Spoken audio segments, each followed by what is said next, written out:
नमस्कार, मैं हूं श्वेता रंजन। आप देख रहे हैं गवर्नेंस नाउ का खास कार्यक्रम चेक्स एंड बैलेंसेस और आज का मुद्दा है हमारा एविएशन सेक्टर से जुड़ा हुआ। इंटरनेशनल एयर ट्रांसपोर्ट एसोसिएशन ने एक रिपोर्ट में कहा है कि भारत 2030 तक चीन और अमेरिका को पीछे छोड़ते हुए दुनिया का तीसरा सबसे बड़ा एयर पैसेंजर मार्केट बन जाएगा। लेकिन भारत के एविएशन इंडस्ट्री में इन दिनों खलबली मची हुई है। कई मुद्दे निकल कर आ रहे हैं। कोई कह रहा है कि ये एयरलाइंस की मुनाफाखोरी का मामला है, तो कोई कह रहा है कि कंपनियां जानबूझकर ऐसा खेल कर रही हैं कि पायलटों की सैलरी को लेकर जो एक नॉर्म होना चाहिए उसको, उसके स्टैंडर्ड को ही कम कर दिया जाए। तमाम तरह के मुद्दे हैं, लेकिन इन मुद्दों को आवाज नहीं मिल रही है। तो आज हमने इसी मुद्दे को उठाया है कि क्या पायलट्स के भीतर जो रिजेंटमेंट है, ये तमाम एयरलाइन, चाहे एयर इंडिया हो या भारत के तमाम प्राइवेट एयरलाइंस हो, हर जगह रिजेंटमेंट है पायलट्स के भीतर। क्योंकि कोविड महामारी जब शुरू हुई थी उस समय जो एक स्टीप कट देखने को मिला था पायलट्स की सैलरी में, उसके बाद अब जब हालात सुधर रहे हैं, अब विमानन कंपनियां जो हैं सुचारू रूप से चल रही हैं, लेकिन जो पायलट्स हैं एक तरह से बहुत ज्यादा रोष दिख रहा है, उनके अंदर रिजेंटमेंट है, अनरेस्ट देखने को मिल रहा है। और इस मुद्दे पर कई पायलट्स ने खुद बात की है, लेकिन मजबूरी यह है कि वो स्क्रीन पर तो नहीं आ सकते। तो ये अनरेस्ट क्यों है? क्या फाइनेंशियल स्ट्रेस पायलट्स के लिए और फिर तमाम वो लोग पैसेंजर्स जो ट्रैवल करते हैं उनके लिए भी खतरनाक हो सकता है? इस पर बातचीत करने के लिए हमारे साथ एक पैनल ऑफ गेस्ट हैं। सबसे पहले मैं वेलकम करना चाहूंगी former executive director of Air India Jitendra Bhargava sir को। Sir, welcome to the show. और साथ ही हमारे साथ जुड़ रहे हैं safety matters foundation, an NGO dedicated to aviation safety और former head of training IndiGo, head of operations and safety Air Asia India के फाउंडर हैं सेफ्टी मैटर्स फाउंडेशन के अमित सिंह सर। उनका स्वागत करना चाहूंगी। ये 25 साल का इनका करियर रहा है as flight crew in Indian Airlines, aviation blogger हैं और पास्ट में ये सिल्वर मेडलिस्ट भी रह चुके हैं नेशनल शूटिंग चैंपियनशिप के। तो अमित सर, आपका भी स्वागत है। और साथ ही हमारे साथ जुड़ रहे हैं फेडरेशन ऑफ इंडियन पायलट्स के सेक्रेटरी हैं, farmer deputy chief FOI DGCA और x air India captain CS Randhawa. Sir, आपका भी स्वागत है। Thank you. सर, ये टॉपिक जो आज हमने चुना है एक ऐसा टॉपिक है जिस पर बहुत कम बात की जाती है। ये तो जरूर बात होती है कि एविएशन सेक्टर कैसा कर रहा है, उड़ानें वापस हो रही है या नहीं, कोविड के बाद क्या वापस जनता के लिए जो एविएशन इंडस्ट्री है वो खोल दिया गया है। लेकिन एक भारी किस्म का अनरेस्ट जो पायलट्स के बीच में है, इसे लेकर जितेंद्र सर आपका दृष्टिकोण क्या है? आपने एक लंबा वक्त जो है एविएशन के साथ गुजारा है, एक्सपर्ट है आप इस विषय के। देखिए, क्या है कि जो ये डिबेट इस समय चल रही है कि इंडिगो क्योंकि प्री कोविड लेवल के नंबर ऑफ फ्लाइट्स ऑपरेट कर रहा है, इसलिए नॉर्मल सी मानी जानी चाहिए और जो भी कटौती की गई थी कोविड के समय पे उसको रीइंस्टेट करना चाहिए। जबकि इंडिगो मैनेजमेंट ने 8% तो इंक्रीज अनाउंस करी दी है अप्रैल से और 6.5% कुछ महीने के बाद में, लेकिन फिर भी सामान्य जो वेतन होता है इन पायलट्स का वो उस लेवल पे नहीं आएगा। तो इसके 2-3 कारण हैं। एक तो जब पायलट का दृष्टिकोण तो ये है क्योंकि आपने normalcy number of flights हो गई है तो इसलिए आप हमको सामान्य पैसा दीजिए। दूसरी ये बात होती है जिसके 2 पहलू हैं। नंबर 1 कि mayor number of flights operated से कंपनी को रेवेन्यू का अंदाजा नहीं हो सकता है। ये डिपेंड करता है कि आपकी ईल्ड क्या है। 1 किलोमीटर पैसेंजर फ्लाइंग करने पर एयरलाइन को कितना पैसा मिलता है। सर, मैं यहाँ पर आप माफी चाहती हूँ, आपको रोक रही हूँ। मैं बात सिर्फ इंडिगो की नहीं, आलम बिल्कुल ऐसा ही है, चाहे वो एयर इंडिया हो, चाहे स्पाइसजेट हो, गो एयर हो, हर जगह हालात यही है। मैं इस बात से इनकार नहीं कर रहा हूँ, लेकिन इंडिगो मैंने इसलिए दिया क्योंकि amongst the Indian carriers Indigo एक प्रॉफिटेबल एयरलाइन रही है। इंडिगो के पास में कैश रिजर्व्स रहे हैं। तो जब इंडिगो की हालत ऐसी होती है कि वो तमाम रीइंस्टेटमेंट नहीं करते पूरे तौर से, तो उसके कुछ कारण हैं जिसके ऊपर मैं लाइट डाल रहा हूं। कि नंबर 1, आपने फ्लाइट ये तो कह दिया कि उनकी डेली फ्लाइट जो है वो पुरानी प्री कोविड लेवल पे चल रही है, लेकिन क्या उनको टिकट के भाव उस लेवल पे मिल रहे हैं? उनकी ईल्ड जो होती है, revenue earn per kilometre of passenger flown, वो है? The answer is no. और अब आप देख रहे हैं कि अगले कुछ महीने के अंदर में जेट एयरवेज 2.0 आएगी, आकाश एयरलाइन भी आएगी, कंपटीशन बढ़ेगा, ईल्ड विल गो डाउन। तो अगर पिछले 2 साल के अंदर में इंडिगो का कैश रिजर्व्स और दूसरी एयरलाइनों का भी सिंपल अगर उनके पास कैश रिजर्व था, वो गया है। क्योंकि चाहे आप फ्लाइट चला रहे थे कि नहीं, कम चला रहे थे कि नहीं, आपके एयरक्राफ्ट के फिक्स रेंटल जा रहे थे, फिक्स कॉस्ट होते हैं एयरलाइन के ऊपर में, वो सब जा रहे थे। और इस समय तो हम सब जानते हैं कि oil prices are at a sky high, at the very high rate. लेकिन फेयर्स को नहीं बढ़ाया जा सकता है, क्योंकि जैसे ही फेयर बढ़ाए जाते हैं, नंबर ऑफ पैसेंजर्स फ्लाइंग कम हो जाता है, अफोर्डेबल नहीं होते हैं बहुत लोगों के लिए, और उनका मार्केट शेयर एयरलाइन का गिरने लग जाता है। या तो हम सब एयरलाइन को बोलें कि आप एक कार्टेल की तरह से फेयर ऐसे रखें जो कि आपकी कॉस्ट ऑफ प्रोड्यूसिंग और सीट से ज़्यादा हो। जैसे कि ये ना हो कि एक एयरलाइन तो अपना फेयर को कम बढ़ाती है, दूसरी कम करके उसका सारे पैसेंजर ले जाते हैं, जो कि एक भी एयरलाइन, किसी भी एयरलाइन के लिए घातक। जितेंद्र सर, अग्रीड, लेकिन इसमें आपने जो दलीलें दी हैं बिल्कुल सही हैं, लेकिन मैं आना चाहूंगी अमित सर के पास। Amit sir, you have flown with reputed airlines and आपका एक फाउंडेशन भी है।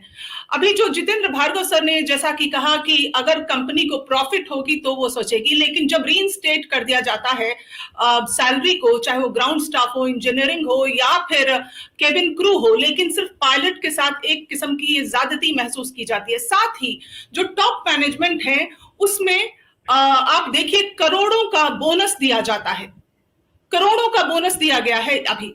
अभी बीते कुछ दिनों की बात मैं कर रही हूं। तो क्या टॉप मैनेजमेंट को लेने का हक है? क्या बाकी स्टाफ को लेने का हक है? और ये डिस्क्रिमिनेशन सिर्फ पायलट वर्क के साथ?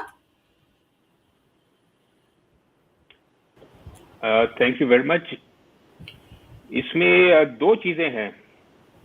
पहले मैं शुरू करूंगा एक कोट से from wealth of Nations, Adam Smith. Basically business का बैकग्राउंड देते हैं that it is not from the benevolence of the butcher, the brewer or the baker that we get our meals, but from the regard of their own interest.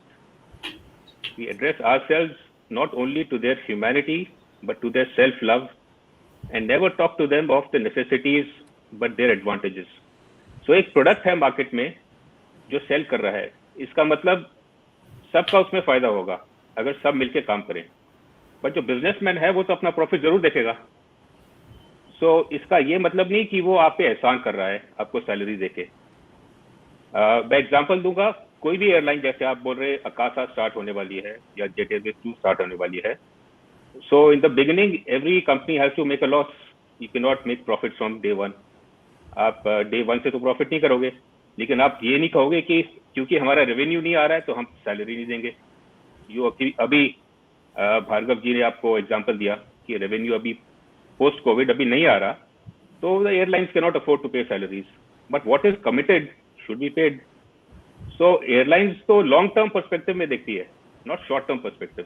तो long term perspective में उनके losses होंगे, yield आएंगे। अब pre Covid level पे आएंगे या कम आएंगे, डिपेंड करता है। या तो वो सैलरी रिवाइज करे कि आपको इतना नहीं मिलेगा, इतना आपका हक नहीं है, जबकि अभी वो नहीं किया है। अभी सिर्फ 28% रिडक्शन की है। एयर इंडिया आप देख लीजिए, इतने सालों से उनको महीने के महीने सैलरी नहीं मिलती थी, बिकॉज वो बोलते हमारे पास पैसे ही नहीं है, हम कहाँ से दें, बैंक से लोन लेंगे तभी आपको देंगे। कोई और एयरलाइन है वो एक तरफ कमा रही है, कार्गो में कमा रही है, लेकिन पैसेंजर्स में नहीं दे रही है। हम मानते हैं कि एयरलाइन में पैसे कमाने मुश्किल हैं, बट अब बिजनेस रन कर रहे हैं, बिजनेस में आपको पायलट्स भी चाहिए। पायलट्स को कंपटीशन की वजह से आप पैसे दे रहे हैं, नॉट कि आप उन पे कोई एहसान कर रहे हैं या वेलफेयर के लिए। नॉर्मली वेलफेयर के लिए होता है, for dignity of labour, for your sustenance आप सैलरी देते हैं। लेकिन यहाँ पे बिकॉज ऑफ कंपटीशन सैलरी, मैंने 2006 से देखा है 2012 तक सैलरीज कैसे बढ़ी है। और रादर इंडियन एयरलाइन से शुरू करो तो सैलरीज बढ़ना शुरू हुई हैं 2019-99 उसके बाद से। So it was market forces, जो मार्केट फोर्सेस हैं उनकी वजह से बढ़ी है। ये नहीं कि एयरलाइन ने सोचा कि हमें अपने एम्प्लॉयज के लिए कुछ करना चाहिए, उनके भले के लिए कुछ करना चाहिए, ऐसा किसी एयरलाइन ने नहीं सोचा। बट जस्ट बिकॉज लोग छोड़ छोड़ के किसी और प्राइवेट एयरलाइन में जा रहे थे तो उनको बढ़ाना पड़ा, मजबूरन बढ़ाना पड़ा। तो ये है बैकग्राउंड सैलरी बढ़ने का फ्रॉम द बिगिनिंग। सो जो एयरलाइंस है, पहले यूनियन होती थी, यूनियन का एक ही काम था कि मैनेजमेंट के साथ आप हर रोज बात करो कि सैलरी कब बढ़ेगी। एरियर्स, एयर इंडिया में तो एरियर्स कितने सालों के पड़े हुए हैं। सो ऐसे हालत क्यों है? क्योंकि आप बिजनेस ठीक से रन नहीं कर रहे हैं, आप कमिट ज्यादा कर रहे हैं। तो कमिटमेंट के बेसिस पे जो पायलट्स हैं, बेसिकली उनके फाइनेंशियल जो हेल्थ है, सो वो that is their personal issue कि वो कितना कहाँ कमिट करते हैं। बट आपने अगर रिटन स्टेटमेंट, रिटन डॉक्यूमेंट में दिया है, एग्रीमेंट में, कि आप इतना कमिट करेंगे सैलरी, तो उस बेसिस पे वो अपनी स्पेंडिंग कर रहे हैं, तो उतना तो उनको मिलना चाहिए, उनका हक है। अब ठीक है, कोविड की वजह से आपने कम कर दिया तो सबके ऊपर फाइनेंशियल स्ट्रेस आया, दैट इज अंडरस्टूड। तो पूरी दुनिया पे ये था। अब जब रिकवर कर रहे हैं तो सैलरीज भी रिकवर होनी चाहिए उस हिसाब से। इसमें एक तीन चीजें आती है। जितेंद्र सर, मैं एक चीज बात बोल लूं जी, बड़ा इंपॉर्टेंट है principle of legitimacy. Principle of legitimacy ये बोलता है कि अगर आपने अथॉरिटी ने दूसरे से काम कराना है तो first you have to follow by example. तो ये नहीं कि आप पहले सारे फायदे ले लो, उसके बाद आप दूसरों का देखो। So you have to lead by example. So अगर आपने पायलट के 8% बढ़ाए हैं तो अपने भी उस हिसाब से कुछ आसपास के बढ़ाओ। ये नहीं कि आपने अपने ज्यादा बढ़ा दिए और पायलट्स को आप भूल गए। जब पायलट्स ने हल्ला मचाया तब आपने कुछ किया। तो the second thing is people should have a voice in the first principle, कि अगर आपने कुछ बोलना है तो कोई सुनवाई होनी चाहिए आपकी। तो you don't have to go till the last stage कि हम स्ट्राइक करने वाले हैं तब जाके कोई सुने। तो अगर आपकी वॉइस है तो लोगों को बोलेगा yes we trust the management that we will be heard. काम हो ना हो लेकिन आपकी सुनवाई होनी चाहिए। दूसरा ये कि एक रूल जो है वो सब पे अप्लाई होना चाहिए। ये नहीं कि आप एक ग्रुप पे अप्लाई करोगे दूसरे पे नहीं कराओगे। तीसरा कि यूनिफॉर्मिटी होनी चाहिए, दैट आर्बिट्री नहीं होना चाहिए। तो these are the 3 principles of legitimacy which build trust. जब से ट्रस्ट ब्रेक डाउन करेगा तब ये हालत होंगे कि you don't trust the management, management don't trust you, और फिर वो अल्टीमेटली आ जाएगा कि कंपनी लॉस पे जाएगी, मतलब कंपनी को नुकसान होगा। तो सब ने वर्क करना है टुवर्ड्स द कंपनीज इंटरेस्ट, एक दूसरे की वजह से नहीं, कि कंपनी के लिए काम करना है। जी रंधावा सर, अगर कंपनी को नुकसान हो रहा है या ये जो एक महामारी के दौरान जो भी कहर देखने को मिला उसमें चलिए हर किसी ने सहयोग दिया, लेकिन वो सहयोग जो होना चाहिए ऐसे नहीं कि किसी से आप सहयोग 80% का ले लें और किसी से 10% का लें। एक्चुअली ये जो रेशियो होना चाहिए उसमें कोई ना कोई किसी ना किसी तरह का बैलेंस और सिमेट्री दिखनी चाहिए। आप क्या महसूस करते हैं? सिमेट्री तो अगर आप ड्रॉ कीजिएगा, सारी एयरलाइंस में डिफरेंट पे कट्स हुए ये पेंडेमिक करके, और कई एयरलाइंस में बहुत ज़्यादा इफेक्ट हुआ, जैसे स्पाइस जेट में, गो एयर में, और एयर इंडिया के में भी बहुत कटौती हुई इनकी सैलरीज में, पायलट्स की। और इंडिगो और विस्तारा में इतना फर्क नहीं पड़ा, और कॉर्पोरेट्स में बिल्कुल भी फर्क नहीं पड़ा ये पेंडेमिक का। बट बाकी एयरलाइंस ने, बिकॉज वो फ्लाइट्स जो है वो कर्टेल हो गई पेंडेमिक करके, तो जो भी एयरलाइंस थी उनके पास इनकम जो है वो कम हो गई, और उस वजह से उन्होंने ये कटौती ज़्यादातर पायलट्स को दी। वो इसलिए कि अगर आप देखें पेरोल देखें किसी भी एयरलाइन का, तो पायलट्स का जो अमाउंट होता है वो हाई होता है as compared to other employees. तो इफेक्ट भी जब उसकी कटौती हुई सैलरी में, तो वो पायलट्स के ऊपर ज्यादा कटौती हुई। लेकिन आप देखिए तो जिसकी जितनी सैलरी होती है एक्सपेंसेस भी उसी बराबर होते हैं, उसी अनुपात में होते हैं, उसी रेशियो में होते हैं। सो अगर पायलट एक असेट है किसी भी कंपनी के एविएशन इंडस्ट्री के लिए, और अगर एक कहिए कि एक रिजेंटमेंट के साथ जब कॉकपिट के अंदर पायलट जाता है, तो फिर हमारे जो एफडीटीएल एक्सटेंशन और ये तमाम इन सब चीजों को लेकर रूल है कि पायलट को इतने घंटे का रेस्ट चाहिए। रेस्ट मुझे लगता है फाइनेंशियली भी चाहिए, क्योंकि वो एक स्ट्रेस के साथ कॉकपिट में जा रहा है। कॉकपिट में आजकल जो बातें हो रही है वो सिर्फ यही हो रही है कि फाइनेंशियल कंडीशन क्या है। So this can cause too many things sir. Shweta, the problem is that even in the management now the problem is कि management के पास फाइनेंशियल क्रंच होने करके उन्होंने ये कटौती जो है ये पायलट्स के ऊपर ज्यादा दी।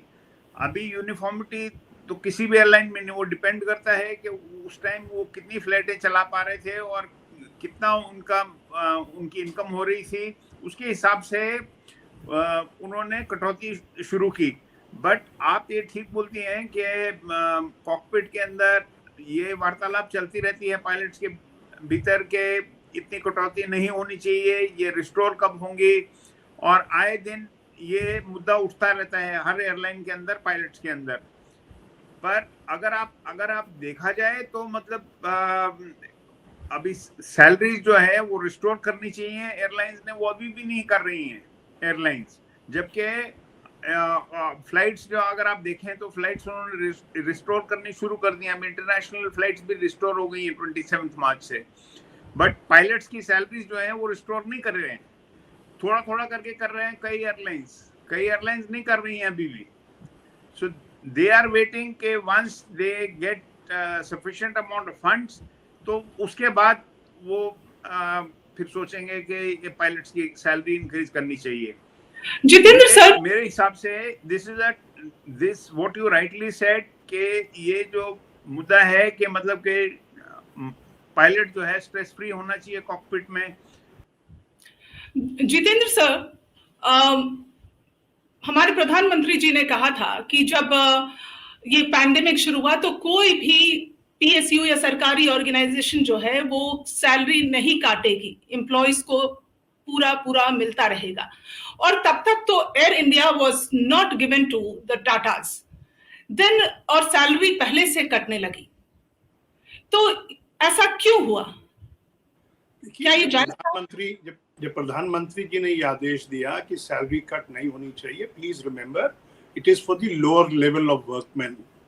आप ये कहें कि आप जिनको 5 से 8 लाख रुपया महीने का मिलता है उनकी भी सैलरी ना कट की जाए, तो इसमें एक बहुत इंपॉर्टेंट पॉइंट मैं आपके समक्ष रखता हूं। जून जुलाई 2018 में जेट एयरवेज की मैनेजमेंट ने एम्प्लॉइज को कहा कि आप एक सैलरी कट लीजिए। सारी यूनियंस ने इनकार किया। 6 महीने 7 महीने के बाद में क्या हुआ? जेट एयरवेज बंद हो गई। अब आप एम्प्लॉइज को पूछते अगर उसके बाद में कि अगर आपको कट ले लेते तो शायद एयरलाइन बच जाती, तो आपको एयरलाइन की इकोनॉमिक समझनी है। आप एयरलाइंस के एक स्टेक होल्डर हैं। आप कहें कि मेरे को दूसरी चीजों से मतलब नहीं है, मेरे को मेरा पैसा मिलना चाहिए, ये दृष्टिकोण अपने तरफ में पर्सनल लेवल से ठीक है। लेकिन अगर आप एयरलाइन के स्टेक होल्डर हैं, आप चाहते हैं कि एयरलाइन चले, तो उसके लिए आवश्यक है कि आपको जब कंडीशन ऐसी हो कि सैलरी नहीं दी जा सकती पूरी तरह से, वो कटौती एक्सेप्ट की जाए। लेकिन मैं इस बात से पूरी तरह सहमत हूं पायलट्स के जिन्होंने बोला है कि अगर आप हमारे को सैलरी नहीं दे सकते हैं और मैनेजमेंट पर्सनल को ईसॉप्स दे रहे हैं और उनको बोनसेस दे रहे हैं, वो एकदम गलत है। There has to be total transparency. People have to be told कि ये हमारी वित्तीय स्थिति है, हम अक्रॉस द बोर्ड इंप्लीमेंट कर रहे हैं। लेकिन अगर आप सिलेक्टिवली करेंगे तो एक management is at fault. I am fully with the pilots on this issue. लेकिन जैसे मैंने पहले कहा, स्टेक होल्डर्स हैं पायलट्स, और जब आप कहते हैं कि हम कटौती कर रहे हैं सारी एयरलाइंस के अंदर में, सर ये रिजेंटमेंट की शुरुआत ही यही से होती है। पहले तो सब लोग उसको झेल ही रहे थे, बर्दाश्त ही कर रहे थे, लेकिन जब देखा कि किसी एक के लिए आप बायस्ड हैं और दूसरे के लिए, absolutely I am totally with them on this issue that the management should have been more responsible. आप ये नहीं कह सकते हैं कि हम कोट कर रहे हैं हमारी वित्तीय स्थिति को, लेकिन हम एक सेक्शन को तो नहीं देने को तैयार है, लेकिन दूसरे सेक्शन को एडिशनल देने के जा रहे हैं जो कि मांग नहीं कर रहे हैं, लेकिन फिर भी आप उनको देने की है। ये मैनेजमेंट कह सकता है कि ईसॉप्स तो बाद में मोनेटाइज किए जाएंगे, but the fact is it creates a wrong impression, it sends out wrong signals. Management should not be doing this. Amit sir, this discussion always amongst the pilot, आपने कहा एक वॉइस होनी चाहिए, तो जैसे कि एक यूनियन एयर इंडिया का रहा, जेट में भी काफी हद तक हमने देखा, वो जो एक माहौल है एविएशन इंडस्ट्री के अंदर आज भी परसिस्ट कर रहा है। सिर्फ फर्क इतना है कि आज अगर पायलट सोचता है कि मुझे किसी तरह से रिजेंटमेंट अपनी दिखानी है, तो उसको कंपनी से बाहर का रास्ता दिखा दिया जाता है, तुरंत निकाल दिया जाता है। क्या ये सही है?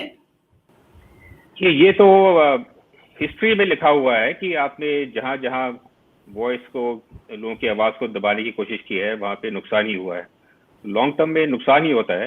बिकॉज बेसिक चीज है ट्रस्ट, जहां ट्रस्ट ब्रेक हो गया वहां पे आगे फिर बातचीत या किसी से कोई फायदा नहीं है, बिकॉज सब एक दूसरे पे शक करते रहते हैं।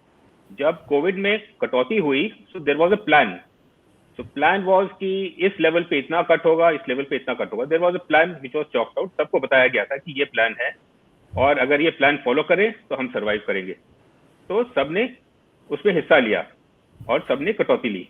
लेकिन जब रिस्टोर करने की बारी आई तो किसी ने किसी को कुछ नहीं बताया, वो एक एक करके बता रहे हैं या कहीं और से सुन रहे हैं कि अच्छा इनका तो रिस्टोर हो गया, हमारा नहीं।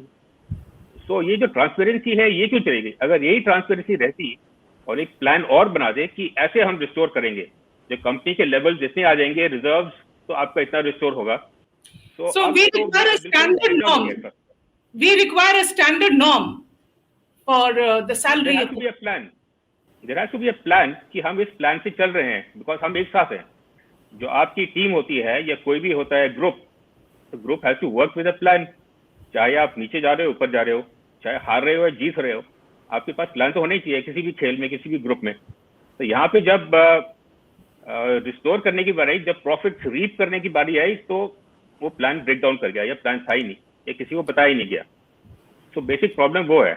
तो कॉकपिट में जो बात है, जो लोगों को अननेसेसरी स्ट्रेस है कि हमारा रिस्टोर होगा कि नहीं होगा, जरूर होगा, लेकिन कब होगा, अनसर्टेनिटी जो है वो ज्यादा खाती है, तो स्ट्रेस को ऐड करती है। तो आपकी फ्लाइंग डे जो कॉकपिट में है, आप अपना काम करेंगे, तो जो पायलट का वर्कलोड है, stress, that is second to the army personnel. तो the stress levels are very high, उसमें आप ये ऐड कर दो financial stress, which is a mental stress, and that too unnecessary, उसकी जरूरत ही नहीं।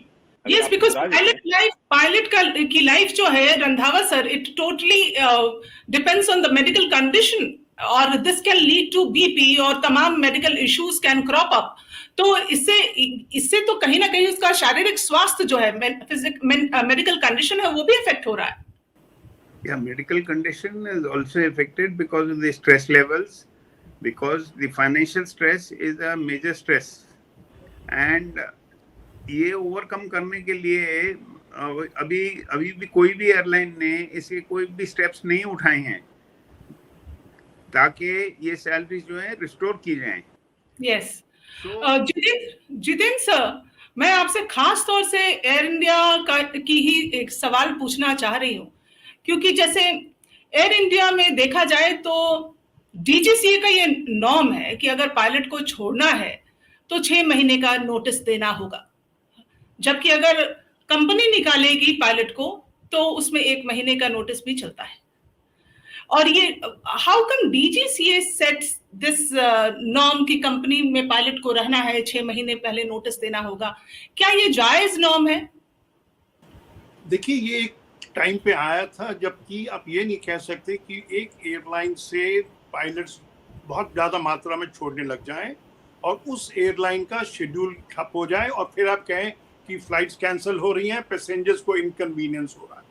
तो कोई भी डिसीजन जब होता है तो पूरे पैरामीटर्स को देख के, बिग पिक्चर को देख के किया जाता है। अब उन्होंने ये जो आप जैसे आपने कहा कि अगर मैनेजमेंट को पायलट को निकालना तो वो 1 महीने का नोटिस, मेरे ख्याल से ये नहीं हो सकता, because it will not stand the scrutiny of law.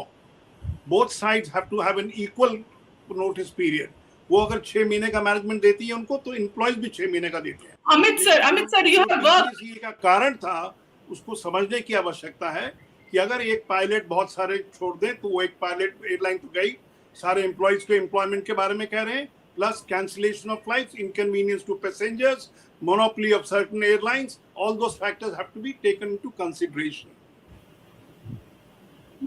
Ji sir, Jyotiraditya Scindia ji ने भी कहा है कि अब ट्रेनिंग वगैरह जो है ये सब इंडिया में होनी चाहिए। बहुत तरह से हम एक किस्म का ये मेक इन इंडिया का ही एक्सटेंशन है, जिसको हम बहुत सारी चीजें भारत में करें तो बेहतर है। लेकिन हम जो मौजूदा हालात देख रहे हैं उसमें पायलट्स का एग्जोडस एक किस्म का देखने को मिल रहा है। अमित सर, आपको भी खबरें आ रही होंगी लगातार, you have been in this industry for long. How do you look at it, the exodus of pilots from the country? कि पहले तो जो नोटिस पीरियड की बात है, अभी डीजीसीए का जो स्टेटमेंट मैंने पढ़ा है मीडिया में, उसमें ये कि हम जो अभी इंटरवीन नहीं करेंगे बिकॉज डीजीसीए का काम सेफ्टी के रिलेटेड है। एब्सोल्युटली। सो जहां उन्होंने कमिट कर दिया है, लेकिन ये जो नोटिस पीरियड है इसका सेफ्टी से क्या कंसर्न है ये किसी ने अभी हाईलाइट नहीं किया। इट इज प्योरली एडमिनिस्ट्रेटिव कि जब तक उसमें लॉजिक ये दिया था कि 6 महीने लगते हैं पायलट को ट्रेन करने में। तो अगर एक पायलट ने जाना है किसी और कंपनी में, 6 महीने का नोटिस दे, इस दौरान में इस बीच में कंपनी तैयार हो जाएगी दूसरे पायलट के साथ रिप्लेसमेंट। तो ये प्योरली एडमिनिस्ट्रेटिव है, इसमें सेफ्टी कहाँ से आ गया, सेफ्टी एंगल। सो अब जब डीजीसीए ने स्टेटमेंट दिया है, ये अपने आप को कॉन्ट्रडिक्ट कर रहे हैं बेसिकली। तो उस टाइम पे जब आया था 6 महीने का नोटिस, तब पायलट और मैनेजमेंट के बीच में कई एयरलाइंस में 3 महीने का था नोटिस। तो कौन सा फॉलो करे, 6 महीना करे? अगर पायलट ने छोड़ना है तो 6 महीना, अगर मैनेजमेंट ने निकालना है तो 3 महीना। सो ये डीजीसीए को इसमें इंटरवीन करने की कोई जरूरत नहीं थी। जरूरत ही नहीं है। पायलट्स बेसिकली मूव करते हैं for better salaries, that is natural, वो कोई भी करेगा, लेकिन for a better working environment. But in current situation में people are overworked and over stressed. अगर आप देख लें कि जो फ्लाइट ड्यूटी टाइम लिमिटेशंस हैं, वर्ल्ड ओवर रिकॉग्नाइज किया है कि stress and fatigue are the biggest factors in safety, concerning safety. इसके ऊपर बहुत स्टडीज हो गई हैं। इयासा ने, जो यूरोपियन अथॉरिटी है, उसने साइंटिफिक स्टडी की है। उस बेसिस पे उन्होंने फैटीग मैनेजमेंट सिस्टम निकाला है। और जो यूएन बॉडी है आईकाओ, उसने भी अपने एनेक्स में रिकमेंड किया है, मैंडेट नहीं किया है लेकिन रिकमेंड किया है कि हर रेगुलेटर को ये फैटीग मैनेजमेंट सिस्टम इंप्लीमेंट करना चाहिए because it affects safety. But India में बहुत रेजिस्टेंस फ्रॉम द एयरलाइन कि अगर आपने इंप्लीमेंट कर दिया तो आपको ज्यादा रेस्ट देना पड़ेगा पायलट्स को। अभी हम चल रहे हैं मिनिमम रेस्ट पे कि अगर आपको मिनिमम 8 घंटा देना है या 12 घंटा देना है तो जस्ट 12 घंटा उसके नेक्स्ट मिनट पे आपकी फ्लाइट लगी है। सो ये जो साइकिल है, डे नाइट साइकिल स्विच होता है, मिनिमम रेस्ट, और लोग भाग रहे हैं ऊपर नीचे, प्लस कोविड का स्ट्रेस, प्लस फाइनेंशियल स्ट्रेस, ये सब ऐड कर रहा है। सो बेसिकली ये जो हिसाब है ये ह्यूमन टच नहीं है। तो जहाँ पे ह्यूमन टच होता है, जैसे मिसाल देते हैं टाटा कंपनीज का, तो जहाँ पे ह्यूमन टच है तो वहाँ पे लोग ऐसे छोड़ के नहीं जाते। तो जहाँ पे इनडिफरेंस आ जाता है और ऊपर वाला जो अथॉरिटी वाला है आपको पूछता नहीं है, तो वहाँ पे रिजेंटमेंट होती है और लोग सोचते हैं कि कहीं और देखा जाए जहाँ पे बेटर वर्किंग कंडीशन हो। Thank you so much to all the guests. Jitin sir, thank you so much for joining, and Randhawa sir, Amit sir, thank you so much for taking time out, sir. Thank you, Shweta. Thank you. तो आज के इस episode में फिलहाल इतना ही। आपसे फिर जुड़ूंगी अगले एपिसोड में एक नए मुद्दे के साथ, जिसका सीधा सीधा सरोकार जनता से हो, गवर्नेंस से हो। तो अभी आप मुझे दे इजाजत, लेकिन उससे पहले आपसे अनुरोध है कि आप हमारे चैनल को सब्सक्राइब जरूर करें। नमस्कार।